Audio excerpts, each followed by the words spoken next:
I am super thrilled to share with you that there is a new special audio-only episode of A Book and a Dream. It is an interview with Isabel Sterling, who is the author of These Witches Don't Burn. And you can find the link to the podcast right below this video. Talking to Isabel was great, not only because she's had such an interesting journey through traditional publishing and because she went from music to storytelling, but also because she does so much work for queer representation in the YA book community. So please take a minute, check out that podcast. It's super fun. She's amazing. Also check out her books. Also, in a little personal update for those who are on the review team for the Ena of Ilbrea series, the final book in Ena's series will be out to my reviewers in just a few days. Feather and Flame is going through its final round of polishing right now, and then it will be going out to my reviewers. So I'm super excited to send those emails out.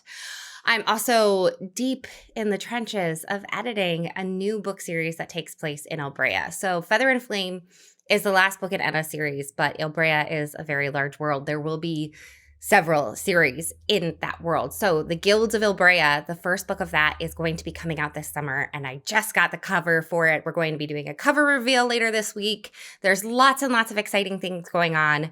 I'm also on day 597 of self-isolation, so I haven't seen humans besides my husband and like waving at people through windows in like 7,922 days.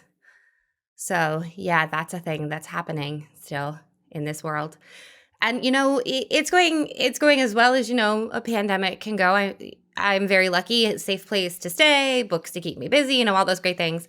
But for those of you who are like, I'm on the struggle bus right now and I'm not being productive, I seem very productive, but in like the spirit of complete and utter honesty, like there are days when I don't want to get anything done and I can't manage it because pandemic sucks all your emotional energy. So if you're in that place where you just can't today, you can't create, you can't make huge meals. If you need to live off of Rice Krispie treats and binge watch television and that's how you're doing your life today, you're still doing okay. Just so you know, like I had that day yesterday where like nothing was happening and the Murder Hornets, they got to me, man. Like I kind of want to figure out who's writing the plot for this because, you know, I've worked with some really great editors and sidebar, here we go. I've worked with some really great editors and they would never let me get away with this. Like if I was like, I'm going to write a book about a pandemic, and it's going to be like really good. And they'd be like, oh, okay, so zombies. No, not zombies. People can save the world by like staying home.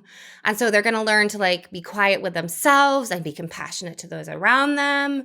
So like Hallmark movie version of pandemic. You just got to love the people around you and you'll make it through. And they're like, okay, I guess like there's a market for Hallmark movies about the pandemic. Sure. So you go ahead, you write, you get like 90% of the way through and you're like, oh no. People aren't wearing masks and staying home. We're like, not going to cure this. Oh no. And you realize you have a deadline coming up. And so you're like, you know what?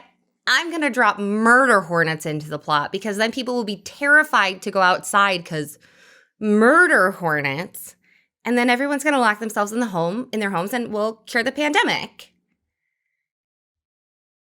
Whoever wrote this plague needs to like get with their editor because that is a deus ex machina. You can't do that. You can't throw murder hornets into the pandemic. That is not how we write this book. So that's my complaint. So if that's where you are in life and you need to just like lay on your carpet with some existential dread and not be productive for a day, you're not alone. And just, you know, we're going to make it. And if murder hornets become a widespread thing, then we're going to have, you know, face masks.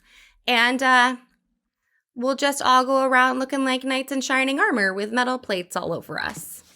It'll be great. Just think of the fashion shows. So many innovations. But anyway, don't forget to check out the episode with Isabel Sterling. The podcast link is beneath. And don't forget to check out These Witches Don't Burn. It's a great book. And good luck, y'all. Hang in there. We're getting through this thing.